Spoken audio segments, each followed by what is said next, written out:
So what is my favorite part of the work? In a way, it's the witnessing. So, and what I mean by that is part of how I do what I do is seeing myself as somebody that joins my clients in a moment of their lives and knowing that that's an honor and a privilege. And I am bearing witness to that moment of time. So whatever it is that they're going through, I am deeply listening, seeing, reflecting, helping them on what they're trying to focus on, achieve, work through. And so it's just that witnessing part, that being still with them, and being able to again, I feel like that's a gift. It really, I see it always feels like an honor and a privilege when people let me into their lives. And I can do that. And then through that process, working that change. So it's very close to Becky's of like the solutions come out, the change begins to occur, the shifting begins to happen. And so to witness that part is also very exciting. But sometimes that's not what's happening. Sometimes it's still the pain. And so, but just that witnessing is still a part of what I enjoy it. In a way of just, it feels like a privilege. And it's part of what I do. It is a real honor when someone lets you in. And I think what you're talking about, Angela, is something that it's a little bit organic too. You know, you do the reflecting and summarizing, validating, etc. with clients, but there's something that happens and you know it when it's happening. You can feel it. You're with your client and there's this deep connectedness. And you're in possibly their pain with them. You feel it, they feel it, but they know that you're there with them. And it's like there's this safe place, and it's so hard to describe. It's almost like, you know, describing chemistry between, but it happens when you can feel it when it's happening. And it is really a privilege because the client is really letting you know that I feel safe with you. I know that you've got me. I can let myself be seen in that moment. So I know exactly what you're talking about. I love that you call it witnessing. I've never heard that before. Is that a common phrase that people say? I've never heard that either. Yeah, I haven't heard that either, but I love that, witnessing. Yeah. How about you, Miss Maggie? I think it's very similar to what you all described. I would say just being able to witness the resilience in people and them sharing their stories and being able to be present and do whatever they had to do to survive to get to where they are today, and then see the growth from there, right? So just being in the moment with them, like you shared, being able to, while you were talking, I was thinking about just to have that human connection is what feels very rewarding to me. And again, it's not something that we can describe. It just is, right? And I think that's very rewarding for me. And that's the most enjoyable part of my work. Yeah. Is that part where you start to see them like almost have a tolerance, like they know that this is a part of their story. Absolutely. But it doesn't have to define them going forward. And so you start to see that kind of awareness, and it's a little bit of an awakening that can be incredibly thrilling. It's I'm going to say something awful, but like therapist porn, it's just great because you see them getting resilient, you see them being able to tolerate things, and it's really exciting.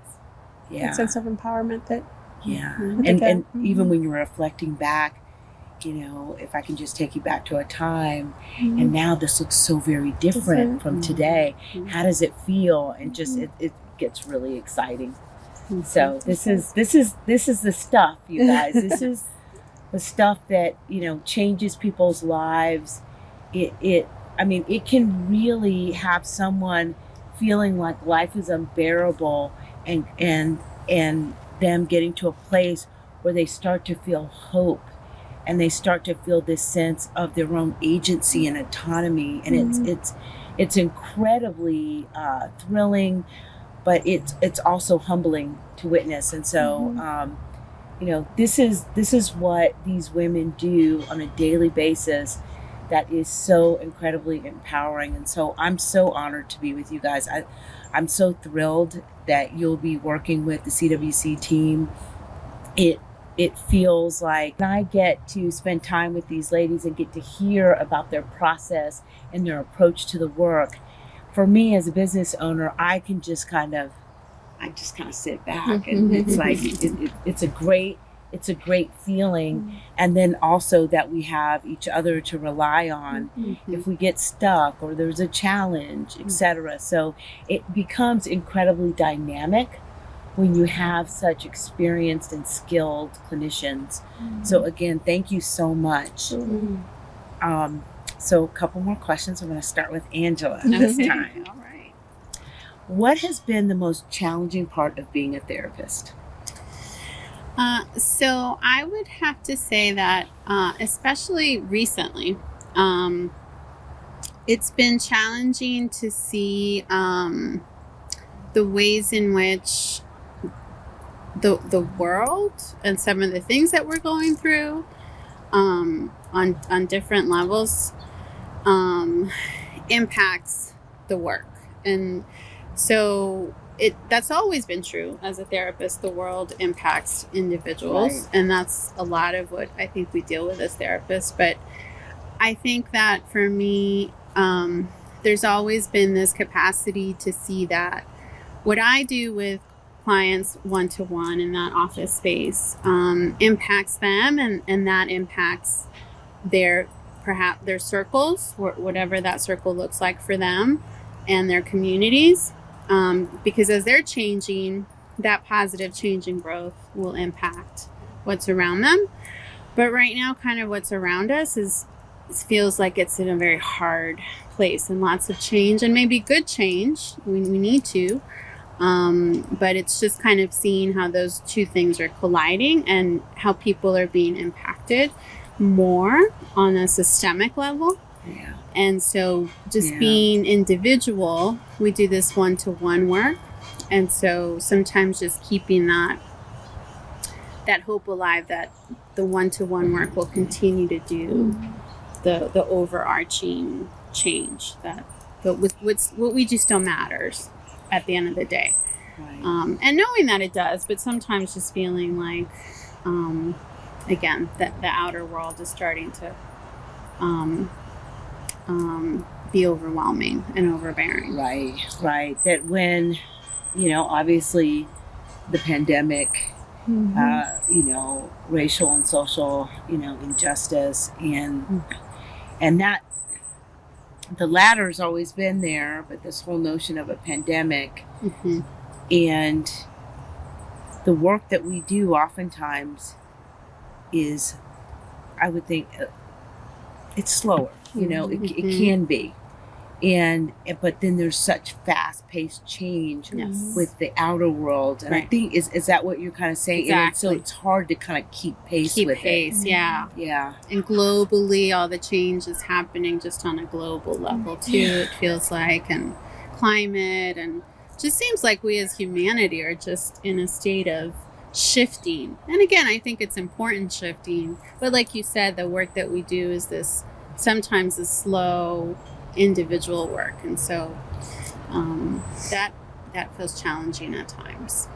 Yeah, that really does make sense to me, because it feels like, even, I don't know if you guys have all felt this, but it feels like everything is speeding up so fast because we have so much information coming in. And what we do is we also get in this really quiet space, but there's like all this noise that's coming in, and information is great, but because it's coming so fast and furious, it feels like change is happening so rapidly. And there's a time where people lived in communities and they might not even have contact with another community for years. And so the changes that were happening, you maybe have some I don't know, some medicine doctor was coming through town selling potions and ointments or something, that you might get some news Right. about what's happening, going but on. we know every Everything. second. All the time. Yeah, and so constant. that I really agree with you on that one. It's really tough, because sometimes you're trying to hold your client still for a Yes. moment, and it just is not always possible. So Right. yeah.